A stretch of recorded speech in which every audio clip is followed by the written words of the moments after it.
Meus irmãos, a paz do Senhor, esse que vos cumprimenta é o pregador Estevão Lucas. Estamos aqui para trazer uma palavra de Deus para a sua vida, juntamente com o meu irmão. A paz do Senhor, irmãos. Eu sou o pregador Mirim Eliel Rodrigues.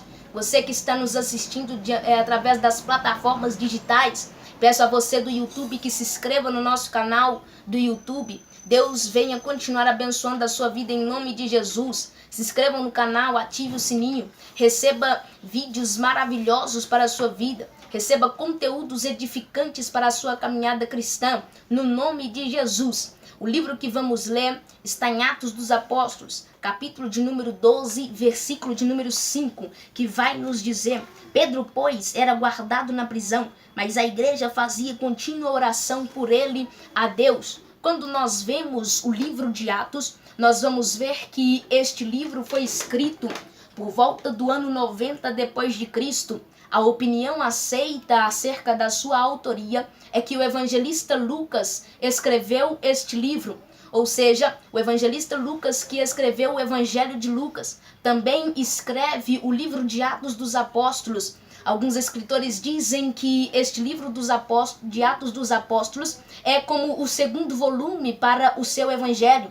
Este livro de Atos dos Apóstolos vai nos mostrar a caminhada da igreja, o caminho que a igreja percorreu, vai nos mostrar acerca da própria igreja. Quando nós olhamos para o capítulo 1 ao 7 de Atos dos Apóstolos, nós vamos ver que vai falar da expansão da igreja em Jerusalém. Do capítulo 8 ao 12, vai falar da expansão da igreja na Judéia e na Samaria. E do capítulo 13 ao 28, vai falar da expansão da igreja até os confins da terra. Este livro de Atos dos Apóstolos, assim como o Evangelho de Lucas, é destinado ou endereçado à mesma pessoa, a saber, Teófilo. Este livro de Atos dos Apóstolos, o evangelista Lucas, ele endereça para Teófilo. Teófilo significa amigo de Deus. Porventura, alguns dizem que o seu nome faz significado com a sua conduta, com a sua vida. Por isso, alguns o têm como piedoso. Ele fazia parte da nobreza romana. Era alguém que ocupava um alto posto no governo romano. E quando nós olhamos acerca da igreja, no capítulo de número 8, a igreja é dispersa, pois depois da morte de Estevão, Saulo de Tarso começa a perseguir a igreja. E perseguindo a igreja que estava em Jerusalém, a igreja se dispersa para Samaria.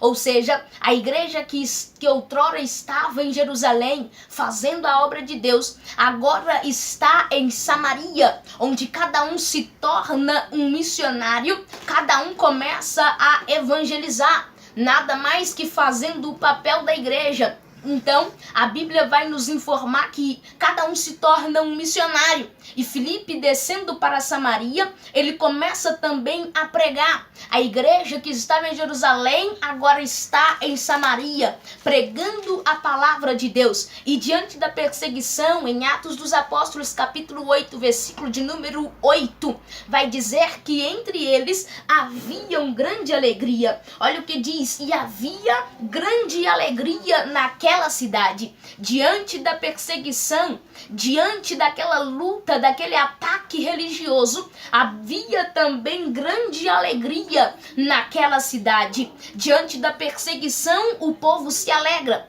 Diante da perseguição, o povo tem a felicidade. Por quê? Porque é a igreja de Cristo, é a igreja de Jesus que estavam fazendo o seu papel evangelizando. Então, meu irmão, eu quero dizer para você que está aflito por ser perseguido, eu quero te dizer que o diabo ele só te persegue porque você é uma ameaça para ele. Irmão, o homem é a coroa da criação de Deus e o diabo ele vai tentar acabar com a criação de Deus. Ele vai tentar acabar com aquilo que Deus ele fez. Então, o diabo ele só luta contra a nossa vida quando nós nos tornamos uma ameaça para ele. Então vai ter perseguição, sim. Se você está empenhado na obra, vai ter perseguição. Sim, vai ter perseguição. Se você está inserido na obra de Deus, vai ter perseguição, sim. Vai ter levante, vai ter calúnia. Porque repare que na vida de José não foi um mar de rosas, não. Ele estava fazendo tudo certinho na casa de seu senhor, escravizado. Ele era escravo, ele era servo, mas mesmo assim ele estava fazendo tudo certinho, tudo certinho. E mesmo assim foi levantado calúnia contra a vida dele. Então eu quero te dizer, você pode estar inserido na obra, empenhado na obra, você pode estar fazendo uma grande obra, uma grande diferença na sua congregação. Então é por isso que vai se levantar, que os levantes vão começar, que as calúnias vão começar, mas você vai sair vitorioso dessa, no nome de Jesus. No nome de Jesus. Irmão, quando a Bíblia também vai dizer, capítulo de número 9 de Atos dos Apóstolos, acontece a maior conversão da história, que é a conversão de Saulo, que depois tem o seu nome trocado para Paulo. Então, a maior conversão da história está em Atos dos Apóstolos, capítulo 9. E nesse mesmo capítulo, Pedro prega para Cornélio, um povo gentil, uma família gentil, que aceita também a Cristo. Foram batizados com o Espírito Santo. E porém no capítulo de número 11, a igreja começa a alargar as fronteiras na Judéia e na Samaria. E começando a alargar as fronteiras com o objetivo de pregar a palavra de Deus. Com a pregação dos apóstolos, a igreja alarga as suas fronteiras. No capítulo de número 12, agora vem um ataque, o terceiro ataque da igreja. A saber, o primeiro ataque foi o ataque dos saduceus. Quando os saduceus tentam contra a igreja do Senhor. Quando os saduceus tentam contra a igreja. Segundo ataque, o ataque dos fariseus, quando os fariseus tentam derrubar a obra de Deus, quando os fariseus tentam paralisar a obra de Deus. Entenda que o ataque na sua vida, ele sempre vai vir com a intenção de paralisar o seu ministério. Entenda que o ataque na sua vida sempre vai vir com a intenção de te fazer estacionar, com a intenção de te fazer parar. Mas eu quero profetizar na sua vida nessa noite. Eu quero ser profeta de Deus nesse momento na sua vida e dizer para você que o seu ministério não acaba com o ataque. Dizer para você que o seu ministério não foi-se embora, não está perdido ainda. Enquanto Deus for o teu chão, não há quem te derrube. Enquanto Deus estiver do teu lado, não há quem te passe a perna. Enquanto Deus estiver contigo, não há quem faça mal contra você, porque Deus é contigo. E é melhor ter a presença de Deus do que a presença dos homens. Então é isso, irmão. No capítulo de número 12 vem o ataque de Roma, o terceiro ataque contra a igreja. Vindo o terceiro ataque contra a igreja, os tempos da angústia da igreja chegaram-se novamente. Lucas relata, o evangelista Lucas relata a morte de Tiago, irmão de João, ao fio da espada. E também a prisão de Pedro, ambos apóstolos e líderes influentes na igreja, grandes líderes da igreja. Então Pedro é preso. Pedro preso, prisão de Pedro, morte de Tiago, irmão de João. Então a Roma, os romanos vêm atacar a igreja, derrubando primeiro os líderes. Repare isso que primeiro os romanos vêm atacar a igreja, mas eles não querem atacar apenas os membros, eles querem atacar os líderes. Porque quando um líder para, automaticamente todos param. Quando um líder para de dar o início, automaticamente ninguém mais dá. E acaba por aí. Repare que quando Neemias estava reconstruindo os muros da casa do Senhor, a Bíblia vai dizer que Sanbalat e Tobias se apresentaram e disseram: vem e congreguemo-nos juntamente ao vale de Ono. Congreguemo-nos juntamente. O que era a intenção? Qual era a intenção? Paralisar a obra de Deus, derrubando primeiro os obreiros. Paralisar a obra de Deus. derrubando primeiro os obreiros, distraindo os obreiros, aliançando com os obreiros. Então é isso, é basicamente isso. Primeiro o inimigo ele vem primeiro acabar com os líderes, porque acabando com os líderes, os membros agora desistem, desanimam. Então é isso. A Bíblia vai dizer que prenderam a Pedro, Herodes Agripa I, prenderam a Pedro na época dos pães ázimos. Mataram Tiago, irmão de João, e o povo judeu estava se agradando. Então repare que Herodes Agripa I ele não estava querendo a justiça como deveria ser. Ele estava querendo a popularidade. Ele viu que quando ocorreu a morte de Tiago, ele viu que os judeus se agradavam. Agora também ele prende a Pedro. Era um ataque de ambas facetas. Primeiro, era um ataque religioso. Por quê? Porque no início do cristianismo, os judeus foram os principais inimigos de Roma, dos romanos. Perseguiram Jesus. Os romanos foram os principais inimigos dos judeus. Perseguiram Jesus, o levaram para a cruz. Matou a Estevão, apedrejado. E agora queriam matar os seguidores do cristianismo, a igreja. Prendendo primeiro os líderes. Era um ataque político, além de religioso, era político. Porque Herodes Agripa I já havia prendido alguns cristãos para maltratá-los. Agora passou Tiago ao fio da espada e encerrou Pedro na prisão de segurança máxima. Era o fim da festa. Até o fim da festa da Páscoa, Pedro estaria preso, para então sentenciado à morte. Então quer dizer que quando acaba a festa dos pães ázimos, viria a festa da Páscoa. E acabando a festa da Páscoa, Pedro, que estava na prisão, seria também morto. Então, por quê? Ele não podia matar a Pedro. Pedro ficou 7 dias da festa da Páscoa preso, porque durante esses 7 dias da festa da Páscoa, ele não podia matar ninguém. Para que, Eliel? Para quê? Para que ele não podia matar ninguém? Para evitar o tumulto. Ele não podia matar Pedro para evitar o tumulto. Porque Pedro era o grande líder da igreja. Porque matando a Pedro ele ia causar tumulto entre os crentes da igreja. Matando a Pedro ele ia causar tumulto entre toda a igreja. Ele era o líder da igreja. Afinal, Pedro era o líder da igreja. Então Herodes queria dar um golpe mortal na igreja, matando os líderes principais. Ao colocá-lo na segurança máxima, a intenção era evitar a fuga de Pedro. Pedro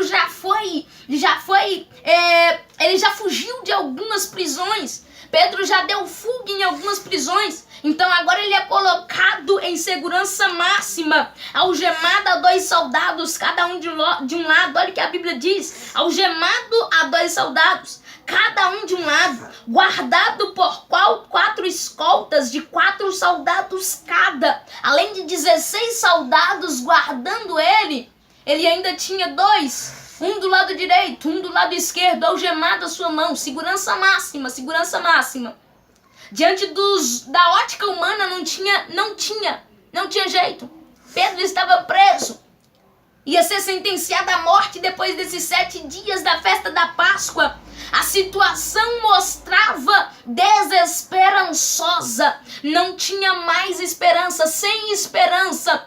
Talvez você que esteja assistindo esse vídeo através dessas plataformas digitais, talvez você está passando pela mesma coisa, uma prisão espiritual, emocional, sentimental. Talvez você está passando por essa mesma coisa e a situação se mostra sem esperança.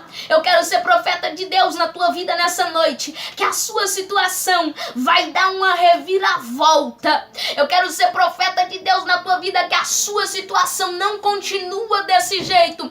Quando Jesus chegar, a sua situação vai mudar. O teu cativeiro vai mudar. Eu profetizo na tua vida nessa noite, vai mudar a sua situação.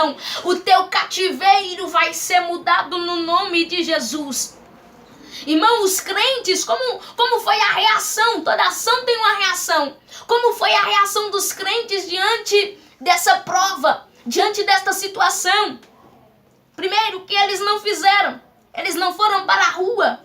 organizar uma revolta popular, uma manifestação popular. Não. É isso que acontece. Eles não foram. Quê? Pois é isso que acontece hoje em dia. É isso que vem acontecendo hoje em dia. Mas os crentes não. Não foram para a rua reclamar, fazer manifestação, uma revolta popular como se faz hoje, não.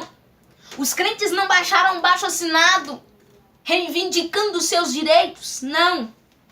Não foram para as ruas apelar, não apelaram para as ruas pedindo a soltura de Pedro, não. Irmão, eram duas comunidades da terra, Roma e igreja. Cada um atacando com as suas maiores armas para atacar uma outra. A Roma atacava a igreja com a prisão e a espada. A igreja atacava a Roma como? Com a oração. A oração.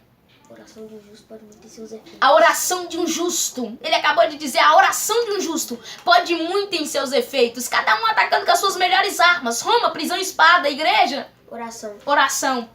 Então, irmão, você não vai mudar a sua vida fazendo como o mundo faz. Você vai mudar a sua vida orando. Orando. 2 pontos importantes da oração. Para quem você faz a oração?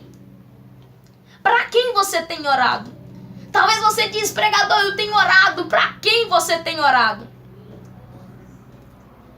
Ponto importante da oração. Para quem você tem orado? A quem destinaram? A quem os crentes aqui destinavam a oração? Quem tem orado? O justo. A oração de um justo pode muito ter seus efeitos. Agora, para quem eles têm orado? Para aquele que pode.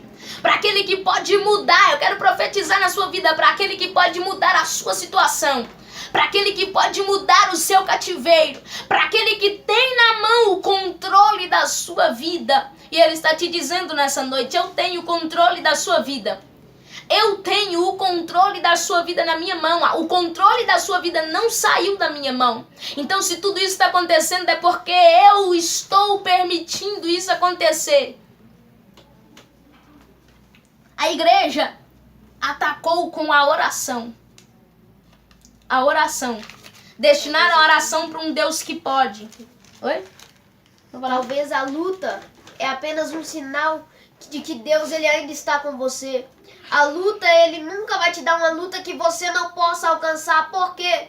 Porque ele sabe o seu potencial. Ele sabe do que você é capaz. Qual luta você é capaz de guerrear. Quantas lutas você pode suportar. Deus, ele conhece a sua estrutura. Às vezes você está dizendo, Deus, eu não aguento mais essa luta. Essa luta tá difícil, eu não sei se eu vou aguentar. Mas eu tenho a palavra de Deus para a sua vida. Que Deus, ele enviou uma luta que ele sabe que você vai conseguir. Porque ele acredita no seu potencial. Muitas pessoas falam, nem eu acredito na minha chamada, mas eu quero te dizer uma coisa. Deus, ele acredita em você. Ele sabe o seu potencial. Deus, ele colocou Pedro na prisão, mas isso não levou a igreja a fazer uma loucura, a desistir, não levou a igreja a ir para as ruas, não levou a igreja a fazer muitas coisas que nós fazemos hoje em dia, não levou a igreja a fazer um grande protesto, não, levou a igreja a uma oração. Eu quero sincera. te convidar para orar pelo nosso país, na situação que nós estamos, o que pode mudar o nosso país. A única arma principal para mudar o nosso país é a oração. É isso, irmão. Aleluia. É isso. Então, ele permaneceu na prisão 7 dias. Ele sabia da sua situação, porque ele sabia que ele ia ser sentenciado à morte. Então, ele estava sereno, ele estava tranquilo. Ele estava tranquilo no último dia da sua vida, ele estava tranquilo. E no último dia que Deus resolve agir. A igreja estava orando todo esse tempo, mas no último dia é que ele resolve agir. Você pode estar imaginando, mas Pedro estava dormindo, Pedro já havia desistido de tudo, estava dormindo, estava tranquilo, esperando a morte. Não, irmão, não é bem assim. Quando nós olhamos para a Bíblia, Deus ele age no último momento. Mas nós também podemos sintetizar que Pedro poderia ou ter abaixado a guarda, desistido de tudo, mas também Pedro poderia estar tranquilo porque ele sabia que Deus poderia agir por seu intermédio. Porque ele sabia que Deus pode fazer alguma coisa. Então é isso, irmão. Quando nós olhamos para a palavra de Deus, nós vemos isso. Pedro dorme. No último instante, Deus Deus, ele resolve agir. Na última hora, Deus, ele resolve agir. Deus poderia ter livrado Pedro assim que ele entrou na prisão. Mas Deus não fez isso. Deus livra Pedro no último dia. No último dia, no dia em que ele ia ser sentenciado à morte, Deus livra Pedro da prisão. Então eu quero te dizer, pode estar sendo tarde para você, pode, mas tudo que acontecer na sua vida nunca vai acontecer no seu tempo. É sempre no tempo de Deus. Tarde para você, na hora certa para Deus. Cedo para você, na hora certa para Deus. Quem resolve a sua vida é aquele que te criou. Então ele pode sim agir pela tua vida, assim como ele fez com Pedro. A situação estava desesperadora. A igreja orou, a igreja ora e o anjo age. Deus envia o seu anjo à prisão de Pedro. Pedro deveria levantar, apressar, colocar sua sandália, sua túnica e sair. E enquanto Pedro ia passando juntamente com o anjo, as portas iam abrindo automaticamente. Isso aqui é forte e profético para a sua vida hoje.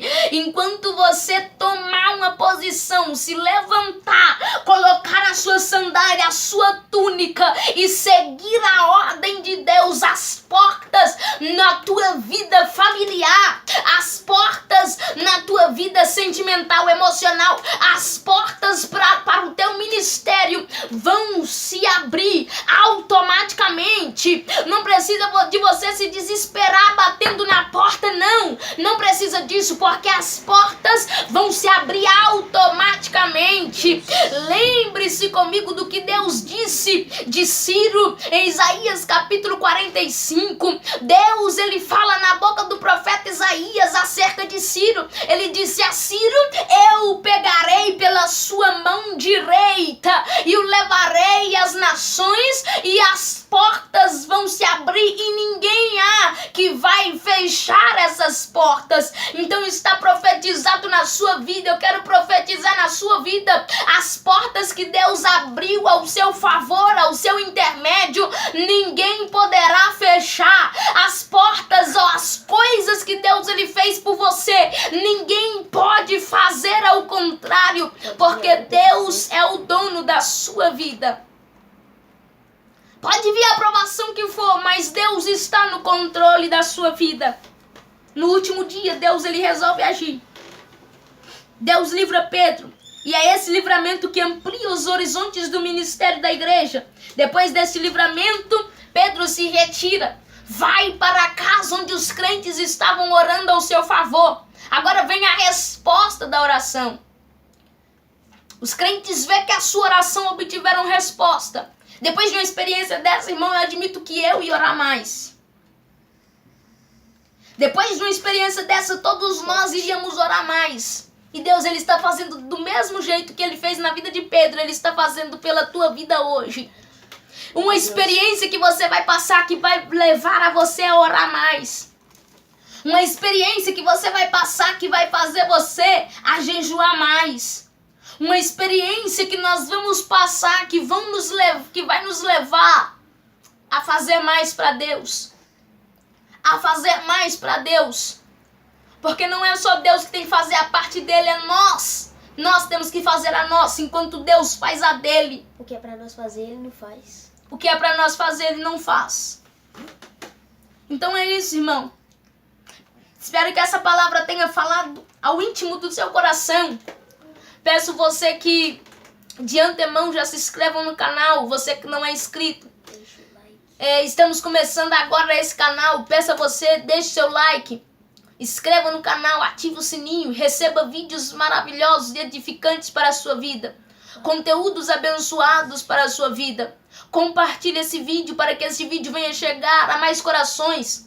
Para que este vídeo venha alcançar mais vidas que precisam ouvir a palavra. Compartilhe para pessoas que precisam ser edificadas. Compartilhe para os seus contatos. Compartilhe para pessoas que você sabe que precisam ouvir uma palavra de ânimo. E Deus, ele age em favor daquele que é seu. Deus, ele age em favor daquele que os buscam. Então, irmão, compartilhe esse vídeo para pessoas que você acha que devam ouvir essa palavra. Não deixe de ficar acompanhando esse canal. Se você não é inscrito, se inscrevam. Deus continue abençoando a sua vida em nome de Jesus. Também eu peço a você que me segue lá no Instagram. Primeiro meu pai, o Arley Farnese. Depois me siga lá no Instagram, Estevão Farnese Oficial. Me sigam lá no Instagram. Deus continue abençoando a sua vida em nome de Jesus. Glória a Deus. Então já foi dito aqui que Deus, não importa a situação, Ele tem um plano na sua vida. Basta você somente crer e fazer a sua parte, que é o que Deus Ele não fará, porque a nossa parte nós fazemos. Então, irmãos, fiquem na paz. Que Deus os continue abençoe. abençoando em nome de Jesus. Em nome de Jesus. Deus abençoe.